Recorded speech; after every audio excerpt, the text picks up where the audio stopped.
Chapter 4. Birth. Thy queen is Artemis, that lightens labor. Theocritus, Adil 27.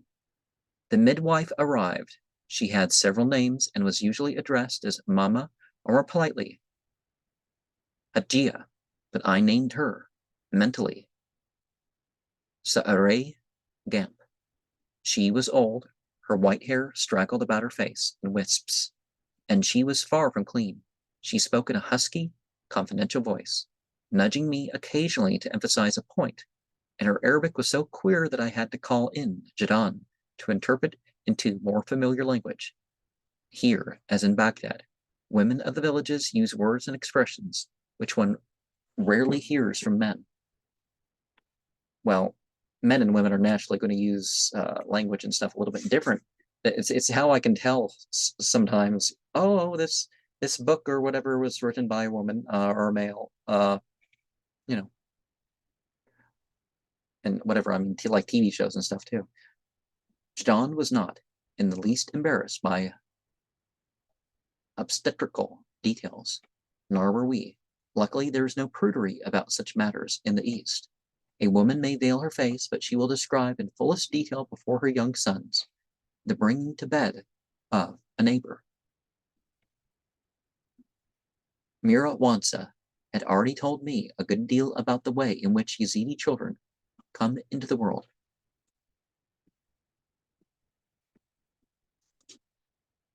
And now, the old woman added detail, illustrated by gesture and much dramatic comment.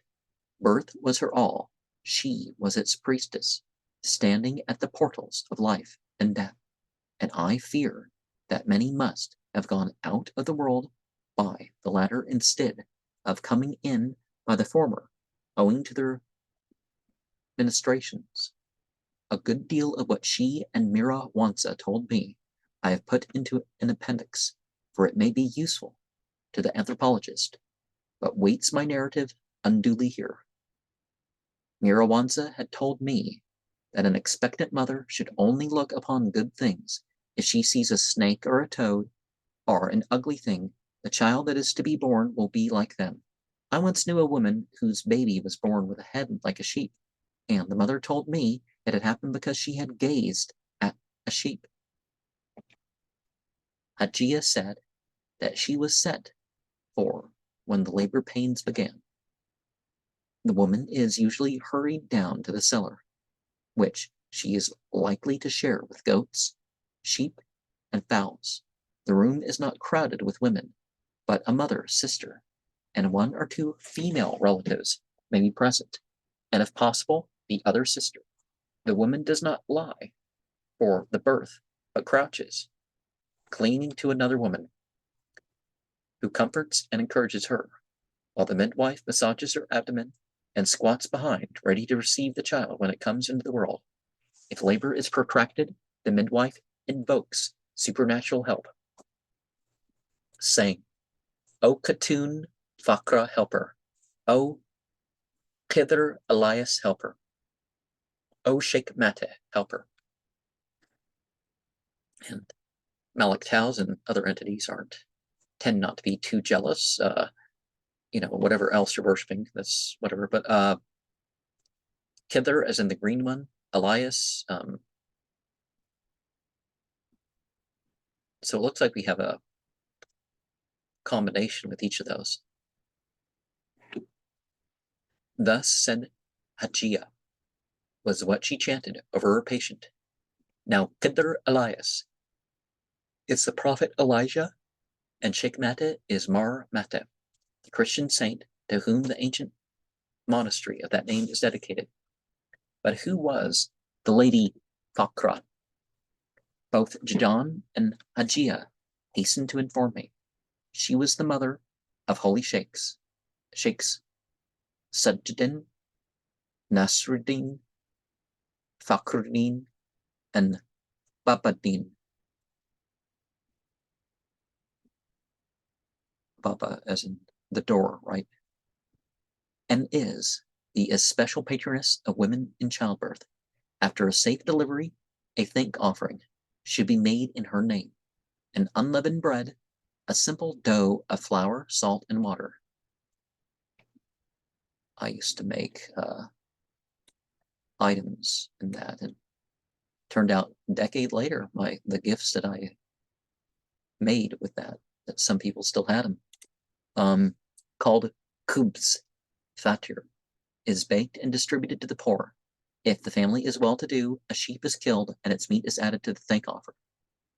Obviously it wasn't as much salt as that would be, to be preserved, and the salt clay stuff is, less salt, right? If this is not done, she appears to them in dream and says to them, "Why have you not given to the poor in my name? I helped you, and you have done nothing in return. Shikmare, thou with thine own hand help me," chanted Hagia, returning again from the Yazidi to the Christian saint. "That is what I pray over them." Another way of hastening the birth, she said, was to procure the gopal stick of the Baba Sheikh, who always carries one, and to beat the woman with it gently 7 times. Yeah, the ritual beatings are generally not something of an injurious sort. When the child is born, the mother must remain in bed 7 days, particularly pregnant women.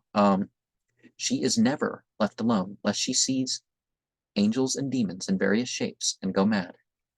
A particular danger is an evil fairy, the Rasha Shebe, or Shebe, who may substitute a changeling for the human child. And we see in Celtic culture how something's passed over into that, or harm mother and babe. On the 7th day after the birth, the mother gets up and takes a hot bath and goes with her friends to running water or a spring and throws in 7 handfuls of 7 grains boiled in water, like a bride, and then crosses the water and eats the porridge with her friends. A similar ceremony takes place when the child cuts its first tooth. The father names the child, and when he does so, usually slaughters a sheep or a fowl and distributes the meat. The name chosen is often that of a dead relation, a grandfather, parent, brother, or deceased child, and some think the newborn infant a reincarnation of the person after whom it is named. Mirawansa told me this. She had discussed reincarnation with the sheikhs, and said that when she described a curious dream she had in which she was a soldier, the sheikh told her that she had probably seen a past life in a dream. Formerly, when a person died, the Kocheks claimed to have the power of foreseeing in a vision how the departed soul would incarnate. But when I spoke of this to Awal, Sivu, and Bashika, he denied it and said, somewhat naively, that the Kocheks have given up their visions nowadays because they are frightened of the government. Well, the Russia Shebe would be a reason too, but yeah, both the secular state and the conservatives could hold back a person from sharing their experience to the point where they don't have them anymore. I remember when I was a kid, I had dreams that included stuff that wasn't yet come to pass, and I was told that I didn't have the priesthood authority yet for it to be of any importance. But I remembered some of that stuff, and when I got older, I started seeing some of that stuff, and I pursued religious avenues that kind of remind me of some of that stuff that I saw that wasn't. Anyways, when the child is 40 days old, the sheikh comes to the house and cuts from its scalp 2 locks of hair, one for himself and the other for the pure, and receives a present from the parents.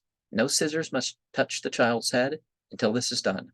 I notice the Yazidi children have a wide bar shaved on the crown, from which bar another is shaved to each temple, the square of hair remaining being trimmed into a fringe, which falls over the forehead.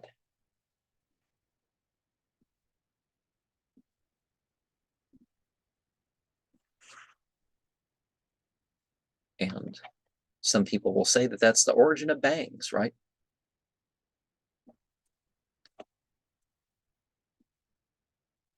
Hadja promised that she would fetch me to assist in her next case.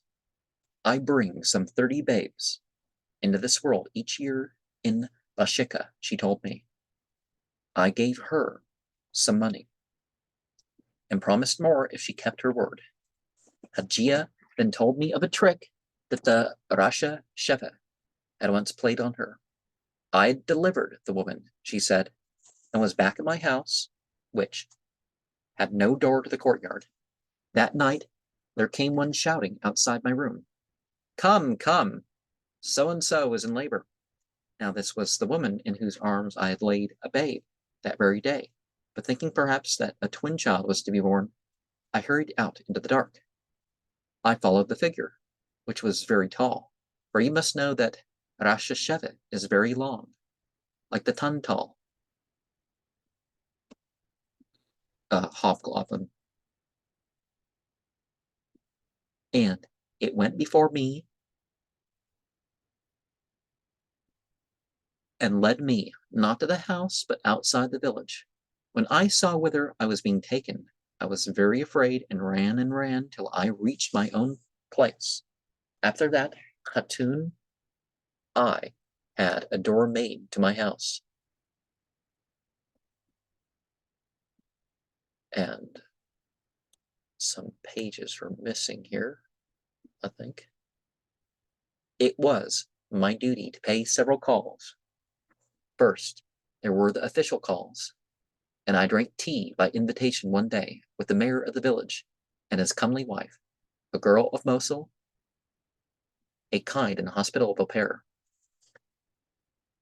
Then there was the schoolmaster. He was a widower with children. So was his mother, whom I visited.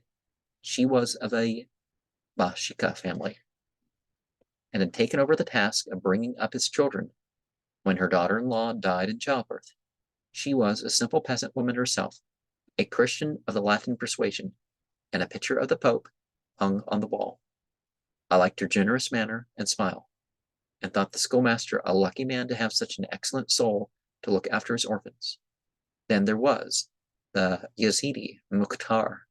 I went one morning to return his call, and found that he and all his family were out in the fields hoeing onions, so I returned later. They were expecting me, and I was taken to a pleasant upper room, whitewashed, its unglazed windows, overlooking the olive groves and the lovely green plain. It was reached in the usual Kurdish way, by a steep outer stair unprotected by ledge or rail, upon which tiny children and kids clambered up and down. Rags and cushions were spread for the guest, and the Mukhtar and his friends sat round the room, smoking long pipes with small clay bowls filled from capacious woolen tobacco bags, and discussing crops, prices, and local politics.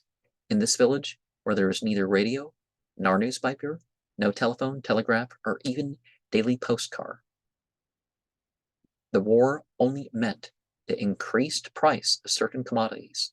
The rest was mere polite inquiry for my benefit. This Hitler, has he not yet made peace? By the power of Allah, he shall be brought low.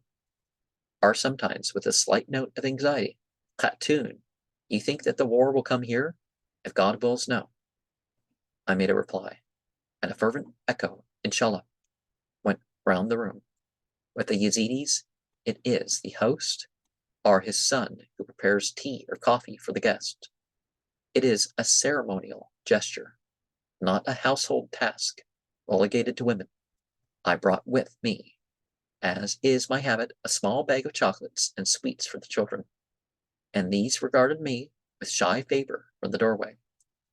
I was on my way from the Mukhtar's house, when I was waylaid in the street by a Qawwal, whom I had not yet seen. He had a snub nose and a humorous face, and was to become a friend. Khatun, he said, have you not yet been to see the American? The American, I repeated, surprised. Yes, there is an American missionary who lives down the hill. A good man, if you wish. I will take you to him. I shall never know whether it was the missionary who sent him, or whether Gabal Rashu acted on his own initiative, but I found myself presently admitted to the outer courtyard of a house by an Assyrian woman, and led into an inner court, where a chair was placed for me. I learnt then that the missionary was not a real American, but an Assyrian trained by American missionaries. He appeared after an interval, during which he had donned the most European +4s I had seen for some time. As I happened to be speaking Arabic, the conversation was begun in that language, although I was ashamed to find out later that his English was fluent. He had the massive physique and strong features of the true-born Assyrian, and was both well-read and intelligent. In fact, I enjoyed our talk. He told me several things that I wanted to know, while warning me that it was unlikely I should find out much for myself, as the Yazidis were bigoted and secretive to the highest degree, and would not admit a stranger to their ceremonies. I told him that I knew that, and that my only purpose in coming was to see as much as I could of the spring feast, and to get to know the Yazidi women. In the afternoon, I decided to go to the neighboring village of Vahsana, for I had heard that a Yazidi sheikh, said to be skilled in magic, lived there in exile, and I wished to meet him. Jadon and I set out. The road passes through crops of young wheat and beans in flower.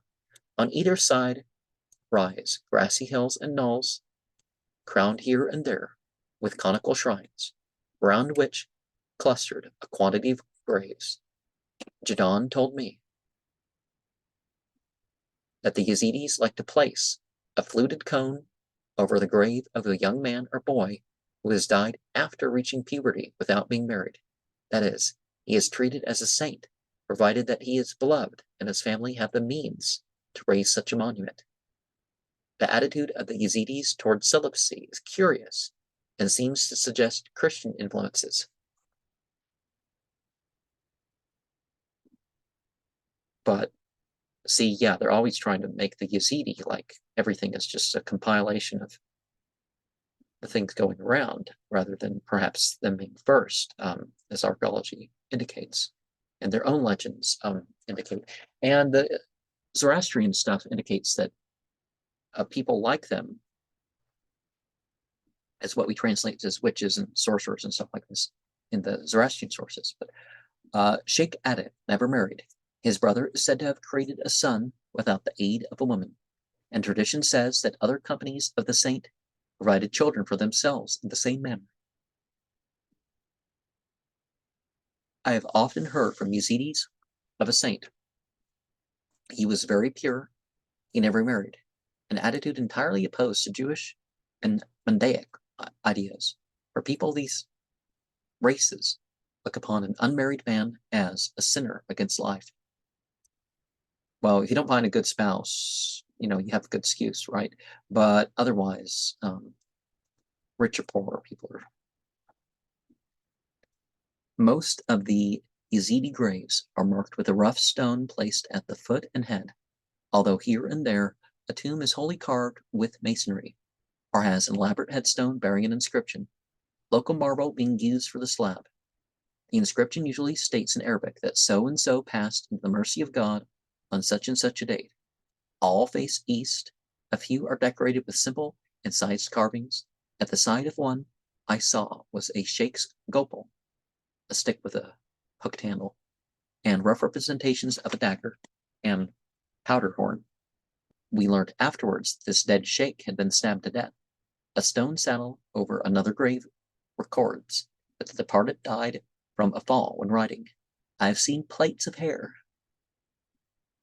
attached to headstones in these graveyards, for it is the custom of widows in their grief to cut off their hair and leave it on the tomb. And facing east is definitely not a Muslim or Jewish thing. Well,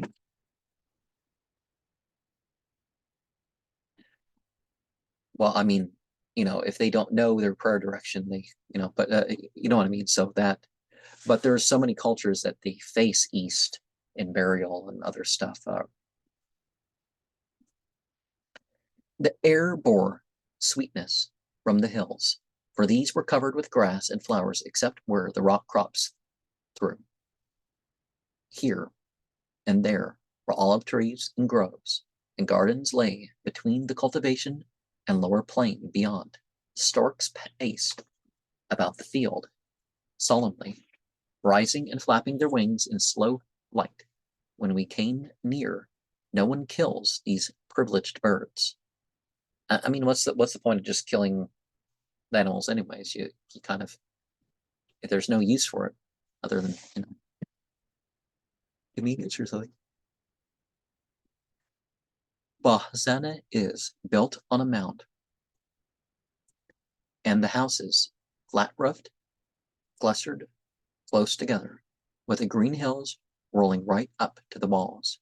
Here too there is absolute absence of rubbish, and no dead dogs or filth pollute the outskirts. The streets are so narrow that with arms extended, one can almost touch the houses on either side, and 3 or 4 persons at most can walk abreast. They are roughly paved, with a rain gutter down to the center, so that one can walk dry-shod on either side. We skirted the village and kept the outermost street. In the middle of the way rose a curious mortared hump, some 4 feet high, with a small opening in front, which showed within a flat sacred stone. The aperture was blackened by votive wicks. A passerby told me that it was named Sheikh Zenden. Passing steeply downhill again, and coming outside the village, we found ourselves at the celebrated shrine of Sheikh Mund, which is lodged just where a narrow ravine above Mahzana debouches into the plain. A mountain stream flows through the rocks and passes just above the Sheikh Mund into the washing pole at which the women of Bahzana beat their household linen. Sheikh Mund possesses its own sacred spring. Before the shrine is a small herb-grown courtyard, enclosed by a low wall. Here I found the snake eater, sitting with the 4 guardians of the tomb, and other scarlet turbaned Yazidis, in a peaceful circle before the shrine, conversing in low tones and smoking their alauns. We were invited to join them, but I passed first behind the whitewashed building to lay, at the direction of one of the guardians, my small offering by the clear water which welled from the rock. Then I returned, and Jadon and I sat awhile, glad to rest, whilst one of the men in the circle produced a lute he had made himself from the wood of a mulberry tree.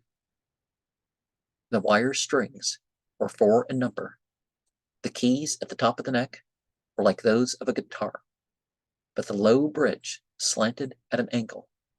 Round sound holes were bored in the lower part of the belly, and also at the sides of the instrument. We call it a tanbour, they said, putting it into my hands. The lute player's pleasant music, at once intricate and primitive, mingled agreeably with the voices of the children, playing and splashing at the pole above, where only a few women now lingered. And it's important to not let the musical instruments overcome the message that's accompanying it. And the shrine of Sheikh Mund, Bahsana, is it 9 gaps? Like it's a cone, but it like has like the dents. You know what I'm talking about? There's the illustration. So are these made according to a particular number? But we could not stay, and were directed to the Sheikh's house in the village. The Sheikh, dark and lean of countenance, greeted us politely when we arrived, and took us up to sit on his roof in the evening sunshine. But it was plain that all was not well. We soon learnt the cause of his distraction. His little girl of 4 years old had fallen earlier in the day from the roof upon a heap of rough stones in the courtyard. As the roofs of Kurdish houses, used as sitting rooms and playgrounds, are rarely protected by a wall, it was a matter of marvel to me that more children did not fall from them. I was taken to the living room where the child lay on a bed covered with quilt, motionless but alive. A Mujibber bone setter, they said, had told them that no bones were broken.